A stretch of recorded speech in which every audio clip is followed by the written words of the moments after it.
This is cook your ass off. Celebrity chef Richard Blais hosts a cooking competition where incredible cooking and healthy food fight to coexist. Series premiere Sunday, December 1st at 7 p.m. on Upwave on HLN.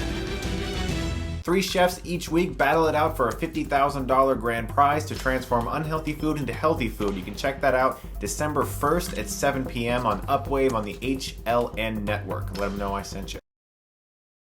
So there's a meth lab in Homefront, and as I was watching it, all I could think of was that if Walter White from Breaking Bad saw that meth lab, he would have an absolute conniption. I mean, there's a lot more than just one fly in this thing, trust me.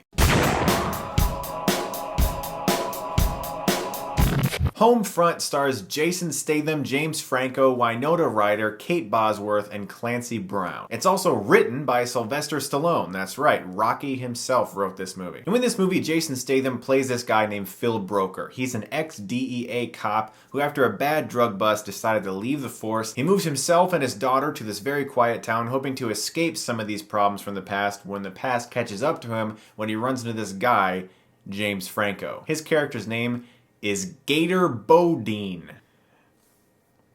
I really like that name. This guy is a ruthless meth dealer, and for various reasons, a giant grudge match develops amongst Jason Statham and pretty much everyone in this town. The Homefront isn't really a movie I was dying to see, but I do like Jason Statham. He's a badass, he's a likable actor, he's just not a character actor. He basically plays the same character over and over again, but he is good at what he does, and he does it well in Homefront, and he's likable in this movie. He's fun to watch, he kicks ass, that's what he does. He's good at it here. The thing that confused me was James Franco as the villain. Because yes, he has played drug dealers before in movies like Spring Breakers, very well in fact, but it just seemed odd that he would be the villain in a Jason Statham movie. Believe it or not though, I actually really enjoyed him in the role. I thought he added a lot to the role. He was pretty funny in the movie too. He had a good introduction, but after that introduction, it wasn't as good anymore. And I'll explain why this movie isn't really that great in my opinion. For one, this is the type of movie that needs to embrace what it is. And what it is a very cliched movie that is filled to the brim with genre conventions. You know basically everything that's going to happen. At some point,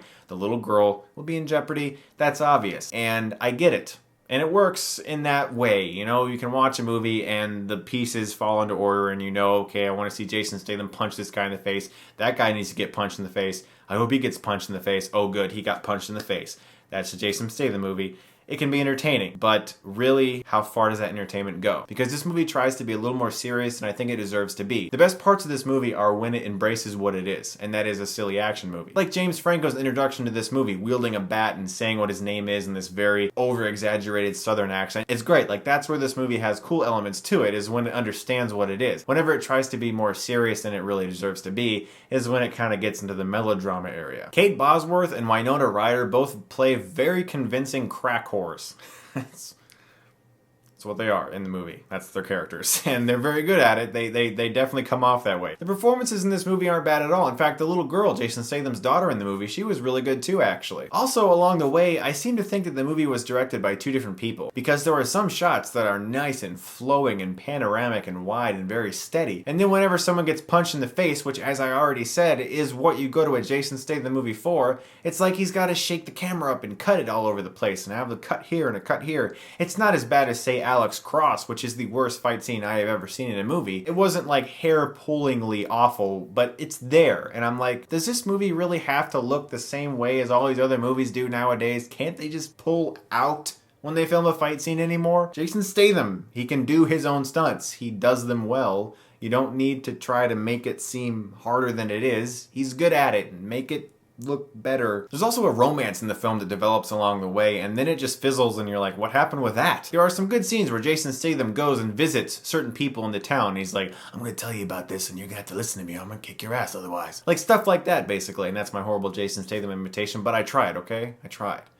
It's the best I can do. There are some interesting scenes like that, where there are 2 characters just facing off, and you're like, this is cool, I want more of this. And those are the serious elements where the film works, where it understands that brawny testosterone that Statham offers in his movies, and that's what he's best at. And when the film works at those strengths, it's enjoyable to watch. There are some fun action scenes in the film, even though it's a little too shaky, but my biggest problem with this movie is that the entire film feels impossible if every character in this town didn't have such a problem holding grudges. I mean, that's really where the entire plot of this film progresses, is the fact that one character gets really mad about something incidental and calls someone else and says, I'm mad, do something about it. And that guy calls somebody else and says, I'm mad, do something about it because I'm too lazy to do something about it. And you're more of a bad person than me, so you do that thing that I don't want to do because I'm mad at that guy. And then eventually it's just this overblown situation. And yes, there are times in the movie where various good characters warn Statham that this town holds grudges and this town holds grudges. And you're like, yes, I get it.